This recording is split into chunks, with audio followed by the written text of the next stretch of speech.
Slip away is the precise description of how it happened, not the dramatic ending, not the confrontation that produced the definitive break, not even the clear announced departure that would have given the loss the legibility of an event with a defined beginning. The slipping, the gradual, incremental, barely perceptible in any single moment quality of someone whose orientation has been shifting over time, whose grip on the hoping has been loosening not through decision but through depletion, whose eventual absence from the avoidance world arrived not as a dramatic revelation but as the quiet completion of a process that had been underway for longer than either person fully registered. The slipping is what the avoidance management system was least equipped to track. The management system was calibrated to manage events, the clear, identifiable, response-inviting inputs of another person's expressed feeling or direct communication or legible behavior. It was not designed to track the quality change that slipping produces, the specific, accumulative, happening in the texture rather than the content of interactions quality of someone who is, over time, becoming less oriented, less hoping, less reaching, even in the subtle, internal, not always visible ways that genuine reaching produces a quality in the reaching person's presence. The slipping happened while the management was managing other things, while the avoidant was maintaining the distance that the intimacy pressure required, while the narrative was accommodating the pattern's latest iteration, while the system was running its ordinary protocols with its ordinary efficiency, and by the time the management registered what was happening, by the time the monitoring system processed the accumulation of quality changes into the specific priority level alert of a significant loss in progress, the slipping had completed. You were gone, not dramatically, completely. The regret that the avoidant is living with today is not the acute, fresh, arriving in waves quality of new grief. It has settled. It has moved from the foreground, where it was briefly, intensely, management consuming in the period immediately following the full registration of the loss, to the background, to the specific, lower frequency, always present quality of something that has been integrated into the interior landscape without being resolved. That affects the quality of everything above it without being the named, acknowledged, currently foregrounded content of any given moment. The background regret has a specific texture. It is not the same as the ordinary processable regret of a connection that ran its natural course and ended in the way that connections sometimes end. That regret has a quality of completion. The loss was real, but the circumstances were what they were, and the outcome, however unfortunate, was in some way the natural conclusion of the available conditions. The narrative accommodates it, the interior processes it. Time reduces its influence on the quality of daily experience. The regret about you has a different quality. It does not accommodate neatly into the narrative frameworks that the avoidance management system provides for the processing of relational loss. Because the honest accounting of what happened, the accounting that the night produces, that the too late realization delivers, that the reckoning cannot avoid arriving at, does not permit the neutral. Circumstances were what they were framing that would make the regret processable. The honest accounting says, this was not circumstances, this was choices, specific, accumulated, fear-driven, but nonetheless real choices that were made across the duration of the connection, and that, in their accumulation, produced the slipping that produced the loss. The management chose the distance over the closeness repeatedly. The narrative chose the accommodation of the pattern over the examination of its cost. The self-sufficiency fiction chose the maintenance of the positioning over the honest acknowledgement of the investment, and you, patient, generous, genuinely caring, entirely deserving of better, eventually, through the natural consequence of choices meeting their limits, slipped away.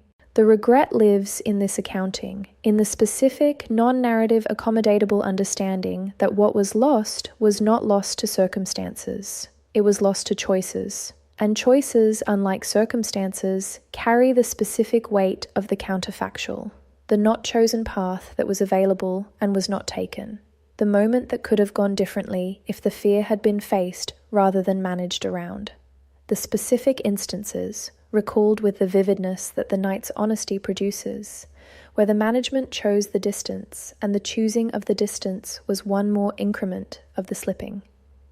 The regret has specific contents. Not just the abstract sense of having lost something valuable, though that is present, the specific, named, remembered contents of what was lost and what the losing of it means for the avoidance interior now and going forward. The regret about not being present in the moments that required presence. The specific recall of interactions where you were bringing something real, a vulnerability, a genuine need, the specific quality of someone who was trusting the avoidant with their actual interior, and the management produced a response that was calibrated rather than genuine. That met the surface of what was being offered rather than the depth of it. That processed the intimacy pressure rather than receiving the person. The regret sits in those moments with the specific, revisionist quality of someone who can see, now, what was being offered and what the offering deserved and what was given instead. The regret about the things not said, examined in the letter pieces and in the lost chance to apologize piece. The specific words that the management prevented from being spoken in the moments when speaking them would have changed something. The I love you that existed in the interior and never made it to the exterior in the form that would have allowed it to be received. The I'm sorry that arrived too late to repair what it was responding to. The you matter that was felt continuously and expressed insufficiently.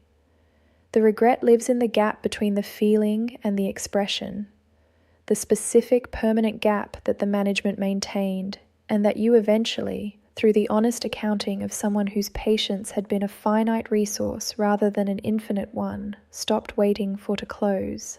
The regret about the timing, the specific cruelty of the avoidance interior timeline, the reckoning arriving after the possibility it addresses has passed, the readiness developing in the absence of the person whose presence would have made the readiness meaningful, the growth occurring when the person who would most have benefited from witnessing it has already, through the honest process of building a life that does not have a vacancy, waiting for the avoidance eventual readiness, moved on. The regret lives in the timing's specific, irreversible quality, in the understanding that the growth is real and that the growth is too late, and that the too lateness was not accidental, but was the natural consequence of the choices that the growth is now reckoning with. Today, the avoidant is carrying this, not continuously in the foreground. The management is too effective for the carrying to be continuously foregrounded, but present, in the background, in the specific quality of a life that has been altered by the presence of something that was genuinely significant and the loss of something that was genuinely irreplaceable. The alteration is not catastrophic. The avoidance life continues. The functioning continues. The self-sufficiency narrative continues, somewhat more transparently to the avoidant themselves than it did before, somewhat more visibly as the management strategy it actually is, rather than the accurate description of a person who genuinely needs nothing from others, but continues. What does not continue is the innocence of the narrative, the ease of the self-sufficiency story, the comfortable, unexamined quality of the pattern before the pattern produced a loss that the narrative cannot fully accommodate. The avoidant today is carrying the regret that makes the pattern's continuation feel different than the pattern's continuation felt before, more costly, more clearly chosen, more visibly the product of a fear that has already, through the specific evidence of your loss, demonstrated its cost. Whether this carrying produces the change that the reckoning calls for is not determined. It depends on the specific avoidant, the specific conditions, the specific degree to which the regret's weight exceeds the fear's persistence. Some avoidants carry the regret and are moved by it toward the genuine internal work that the reckoning demands. Some carry it and are not, or not yet, or not without the specific external support that genuine change requires. But the carrying is real, the regret is real, the specific private interior weight of a person who lets something genuinely valuable slip through the management's consistent, self-protective, ultimately insufficient grip. That weight is present today and yesterday, and in all likelihood tomorrow, in the specific, quiet, background but never absent way of something that has become a permanent feature of the interior landscape. Not punishment, not justice, simply the honest, accurate, entirely self-generated consequence of having had something real and managing it instead of meeting it, and living today in the specific weight of knowing the difference.